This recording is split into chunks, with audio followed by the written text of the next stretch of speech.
किसी ने कहा कि जी आप लोगों को सिर्फ गवर्नमेंट पर एतराज़ करना आता है, आप सिर्फ तनकीद करते हैं, आपको जो है ना मौका चाहिए। तो मैंने कहा कि ये पहली गवर्नमेंट है, ये मेरी जिंदगी में मैंने जो देखा है जब से होश संभाला, ये पहली गवर्नमेंट है जो अपने खिलाफ खुद काम करती है। अपोजिशन को कुछ करने की जरूरत ही नहीं है। ना अपोजिशन ने टीचर्स को कहा कि आप एहतजाज पे निकलो, ना बीडीए के मुलाजमीन को कहा था, ना बीएमसी के स्टूडेंट्स को कहा था, ना इन भाइयों को अपोजिशन ने कहा कि आप जाके बैठे और आप प्रोटेस्ट करें। ये गवर्नमेंट की गलत पॉलिसियां, ये गवर्नमेंट की पसंद नापसंद और अपना पेट परस्ती और अपना मुफाद परस्ती है जो आज यहाँ पर हर महकमा सरापा एहतजाज है और वो बाहर रोडों पे निकला है। किसी को पसंद नहीं है कि वो रोड पे निकल के बैठे, अपने आप को ख्वार करे, अपने आप को जलील करे, चार बातें सुने, चार लोगों को देखे। किसी को पसंद नहीं है। सब चाहते हैं कि वो सुकून की जिंदगी गुजारे, लेकिन ये ऐसी गवर्नमेंट है कि वो चाहती नहीं है कि वो अवाम जो है ना, जो आम अवाम है, वो आम जो है उनको कुछ ज्यादा ही इन्होंने आम ले ली है।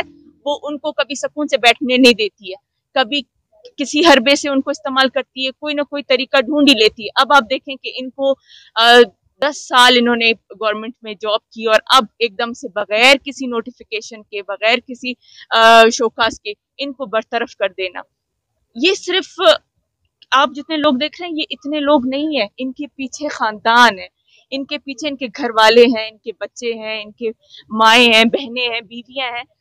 एक बंदा अगर नौकरी से जाता है, आप समझे पूरा एक खानदान का उस पर असर पड़ता है।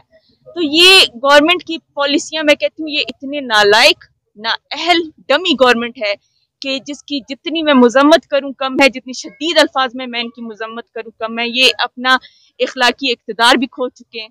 इनको चाहिए कि थोड़ा सा भी अगर इनमें ज़मीर बाकी है, वैसे तो नहीं लगता मुझे कि इनमें बाकी रहा है, ये खुद मुस्तफ़ी हो जाए। जिस तरह इन्होंने हमारे लोगों को जलील किया हुआ है, ये खुद निकल जाए यहाँ से, क्योंकि ये लायक ही नहीं है इस कुर्सी पे बैठने के।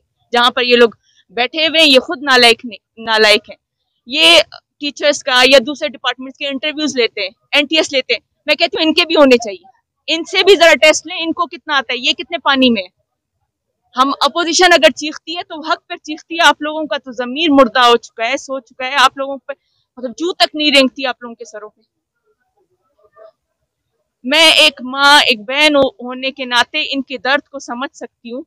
आप लोगों को कैसे समझ नहीं आता? आप लोगों के सामने है सब कुछ, कैसे नजर नहीं आता आप लोगों को? शर्म का मकाम है बहुत, और मुझे बहुत अफसोस हो रहा है, बहुत दुख हो रहा है यहाँ पर आकर अपने भाइयों को यहाँ पे इस तरह देखकर। और मैं अंदाजा लगा सकती हूँ कि इन पर कितना प्रेशर है, क्योंकि इनसे मांगने वाले बहुत हैं। इनके बच्चे भी इनको कहेंगे हमें ला कर दो। उनको नहीं समझ में आएगा कि बाप किस मुसीबत से गुजर रहे हैं। बीवी भी आकर इनको ही बोलेंगी। अब मुझे बताएं ये लोग अपना सर कहाँ पे मारे? तो आप माशरे में सिर्फ ये क्या चाहते हैं? एक बाप अपने बच्चे का पेट पालने के लिए फिर कुछ भी करेगा। आप क्या चाहते हैं? यहाँ पे दहशतगर्द पैदा हो, यहाँ पे गुंडे मवाली पैदा हो, यहाँ पे चोर चकारियां हो, क्या हो? लाजमी बात है फिर तो आप उनको गलत रास्ता दिखा रहे हैं। इज्जत की रोटी अगर कमा रहे हैं आप, इज्जत नहीं देखेंगे, सिर्फ एक बंदे का मुफाद देखेंगे, तब तक हम ऐसे ही रोडों पे जलील होंगे। अगर हमने अपने बच्चों का मुस्तकबिल बचाना है तो कुछ चीज़ों पर हमको एक होना पड़ेगा। हमें दूर का देखना पड़ेगा, हमें दूर का सोचना पड़ेगा। इन चीज़ों से निकलना चाहिए कि ये फलाना है जी, वो फलाना है, उसके दर्द में मैं क्यों जाऊँ जी, वो फलाना है। नहीं, आज अगर उसके घर में आग लगी, कल मेरे घर में भी लग सकती है, कल मेरा बच्चा भी इसी तरह इफेक्ट हो सकता है।